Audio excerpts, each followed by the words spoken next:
suis Didier Mazier, je vous souhaite la bienvenue dans cette nouvelle live session d'Ibis TV où nous allons nous intéresser tout particulièrement aux courbes. Très souvent je fais allusion aux courbes et quelqu'un m'a récemment envoyé un commentaire en disant mais je ne comprends rien à ces courbes. Nous allons donc voir ensemble à quoi servent les courbes, qu'est-ce que l'on peut faire avec, comment on peut retraiter des images avec ces courbes. Mettons-nous au travail dès à présent. Nous avons ici une image qui se trouve sur l'arrière-plan et nous allons pouvoir opérer des réglages. Parmi ces réglages, il y a les réglages de courbe. Nous pourrions accéder aux mêmes réglages avec l'ancienne méthode qui consistait à aller dans Images, Réglages, Courbe. Les réglages sont exactement les mêmes, l'interface n'est pas tout à fait la même. Il est plus pratique aujourd'hui de travailler directement avec le panneau des propriétés des réglages. À partir du moment où l'on va cliquer sur la courbe, on va accéder au panneau des propriétés et l'on va pouvoir régler ces courbes. L'image est constituée de pixels et les pixels sont représentés sur cet histogramme. Nous avons ici des niveaux qui partent de niveau 0, c'est-à-dire en termes de luminosité où il y a 0 luminosité, nous serons donc sur du noir, et nous arrivons jusqu'au niveau 255 ici, qui est le niveau de luminosité maximale, c'est-à-dire sur les trois couches RVB, cela produira du blanc.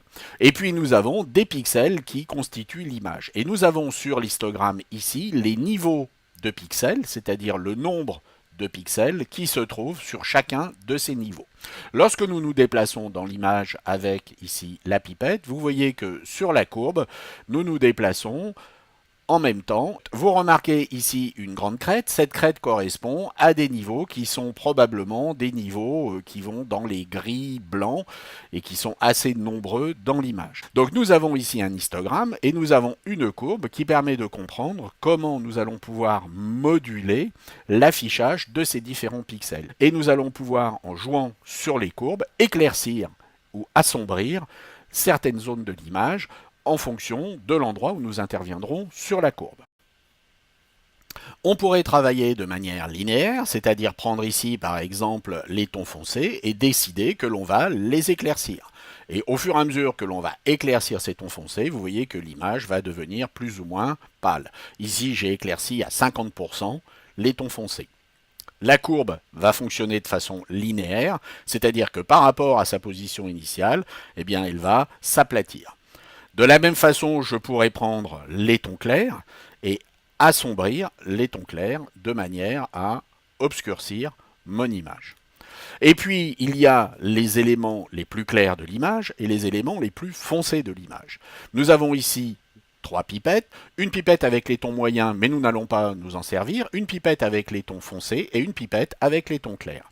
Nous allons donc ici échantillonner notre image de manière à déterminer quels sont les endroits les plus clairs de l'image et les rééquilibrer de manière à ce qu'ils soient neutres. En double-cliquant sur cette pipette, je vais pouvoir déterminer quel va être le point de blanc de mon image.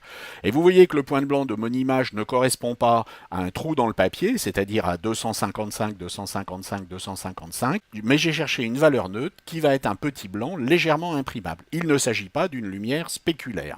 J'ai donc fixé 3% de cyan, 2% de magenta, 2% de jaune. Bien entendu, j'ai décoché ici couleur web uniquement. Il s'agit donc de déterminer ici quel va être le point de blanc, c'est-à-dire le point neutre, le plus clair de l'image. Il y a bien entendu des images où il n'y a pas de point de blanc. Pour voir si vous avez un point de blanc dans l'image, vous allez appuyer sur la touche Alt et vous allez déplacer le curseur. Et ce que vous allez voir apparaître en premier, eh bien ce sont les endroits les plus clairs de l'image où il faudra placer le point de blanc. Et vous voyez que ce n'est pas toujours là où on pense que cela va se trouver. Alors on peut considérer qu'on a un point de blanc ici.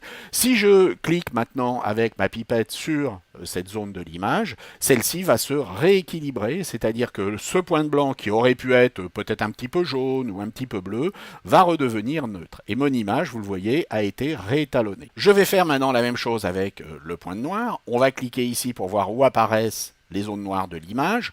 J'ai ici une zone noire qui est assez évidente. Précisons qu'avec la touche majuscule verrouillée, on va être plus précis dans notre curseur et vous voyez que j'ai réétalonné mon image. Vous remarquez ici que les différentes courbes se sont réétalonnées.